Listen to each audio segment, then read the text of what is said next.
ruang fiskal menjadi sangat terbatas. Tidak adil. Oke, jumpa lagi kita dengan Cak Ompong. Bagaimana kabarnya Bapak Ibu sekalian serta para sohibul aneh? Tentu kita semua dalam keadaan baik dan sehat. Nah, itu yang penting. Oke, tahun 2019, ini Cak Ompong tiba-tiba teringat tahun 2019 saat Pilpres. Di mana ya Prabowo, Subianto, dan Jokowi berkampanye. Nah, kita coba menyoroti kampanyenya Pak Prabowo. Wah, itu luar biasa. Sangat tajam sekali. Ya, bahwa ya pemerintahan Jokowi itu adalah anti asing, tidak membela wong cilik, dan lain sebagainya, dan lain sebagainya. Nah, tahun 2000, ya setelah Pak Jokowi menang Pilpres 2019, nah serta-merta ya Pak Jokowi merangkul Prabowo. Ya, artinya apa? Artinya bahwa ya dalam tanda kutip permusuhan di tahun 2019 stop dan kita bangun bersama Indonesia ini. Nah, mungkin begitulah kira-kira pembicaraan antara Pak Jokowi dan Prabowo Subianto.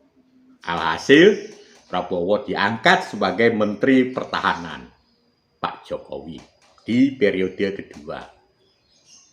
Nah, yang menarik adalah bahwa sekarang ini Pak Prabowo tuh sebagai salah satu ya orang yang sangat membela Jokowi. Kenapa? Karena beliau sudah ikut langsung terlibat ya dalam pemerintahan kabinet Jokowi Ma'ruf Amin. Jadi beliau menjadi pelaku, bahkan menjadi saksi. Ya. Apa pernyataan beliau yang paling sering kita dengarkan adalah bahwa Pak Jokowi itu adalah presiden yang sangat luar biasa. Visioner. Begitulah kira-kira. Oke, kita kembali kepada pidato politik Agus Harimurti Yudhoyono beberapa hari yang lalu. Ya, dalam politik tersebut AHY sangat keras ya mengkritik pemerintahan Jokowi. Nah, ada 4 ya yang Cak Ompong coba catat dan kita bahas. Ya, kalau AHY mengkritik Jokowi, nah Cak Ompong juga boleh dong mengkritik AHY. Oke? Nah, yang pertama, dalam pidato tersebut, itu sering sekali terdengar kata-kata wong cilik. Nah, ini perlu diketahui para pemirsanya Cak Ompong ini. Kalau sudah ada politikus menyinggung-nyinggung kata-kata wong cilik, membela wong cilik, itu artinya kita sudah mendekati Pilpres. Wong cilik sangat diperhatikan sekarang. Ya, wah itu luar biasa. Kata-kata wong cilik ya, Demokrat akan memperhatikan wong cilik. Nah, sementara AHY-nya luar biasa. Mobilnya keren, pakaiannya gagah dan lain sebagainya. Ya, makan di restoran juga luar biasa menunya. Artinya apa? Artinya AHY sendiri dia belum pernah merasakan menjadi wong cilik. Oke, itu satu. Jadi wong cilik ini sudah mulai dibicarakan. Nah, itu tanda-tanda mendekati Pilpres. Nah, yang kedua perihal hutang. Ya, AHY menyinggung hutangnya Jokowi itu naik 3 kali lipat dari sebelumnya. Kalau kita hanya terpaku kepada hutang, ya kita bodoh. Sebagai orang yang mendengar politikus berkata begitu, pengamat berkata begitu, itu berarti bodoh. Kalau hanya stop sampai di hutang. Oke, kita bahas 3 kali lipat. Ya, kita coba ikuti pola pikirnya Agus Harimurti Yudhoyono. 3 kali lipat. Pertanyaannya, prestasi apa yang sudah dilakukan oleh Jokowi dengan hutang yang 3 kali lipat?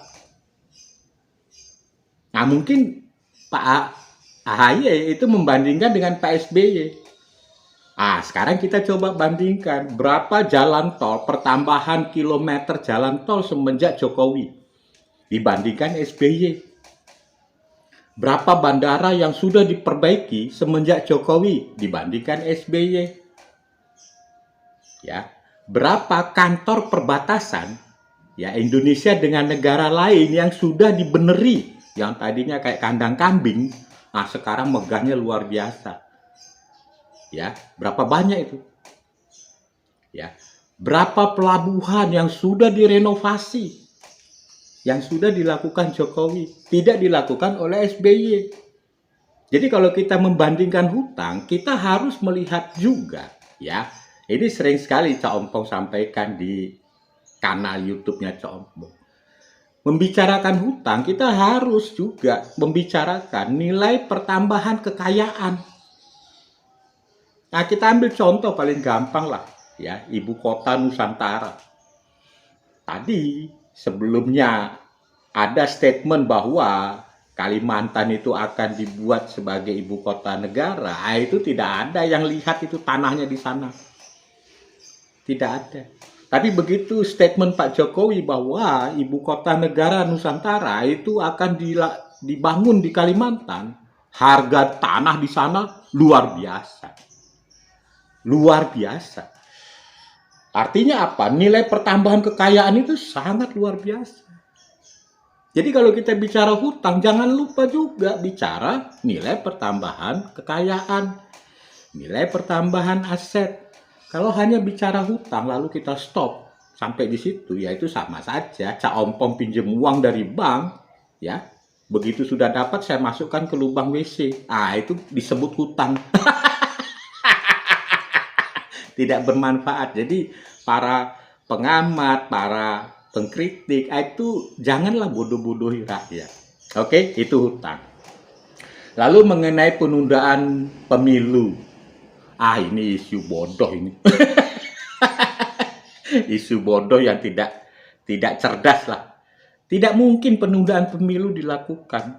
Nah, buktinya apa? Pak Jokowi sendiri sudah mendaftar itu sebagai salah satu warga Indonesia yang akan mengikuti pemilu. Nah, kok ditunda? Masa hanya gara-gara satu partai yang tidak besar, apa itu?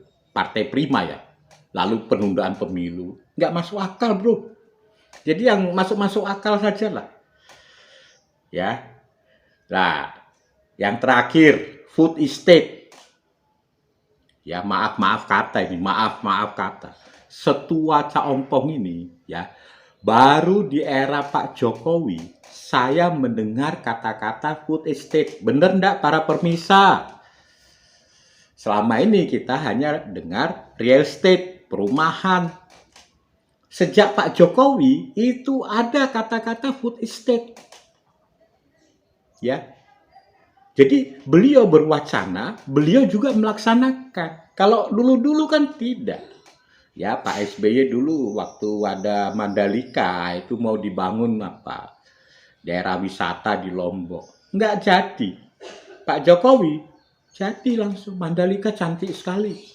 Danau Toba, wih cantiknya luar biasa. Labuan Bajo sangat luar biasa.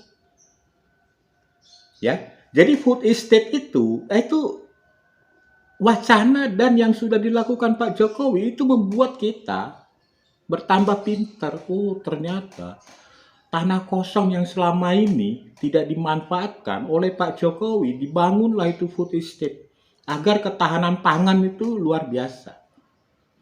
Ya, tapi sekali lagi tetap kritiknya SBY ya kritik yang membangun, ya kita juga berterima kasih. Tentu ada harapannya. Ya dengar-dengar sih ini gosip-gosipnya bahwa Agus Harimurti itu akan diangkat menjadi ya Menpora di kalangan ya para pengamat politik warung kopi, yaitu AHY akan menjadi Menpora. Tapi kita tunggulah bahwa keputusan menteri itu ada di tangan presiden sebagai hak prerogatifnya Pak Jokowi. Oke, sampai jumpa lagi.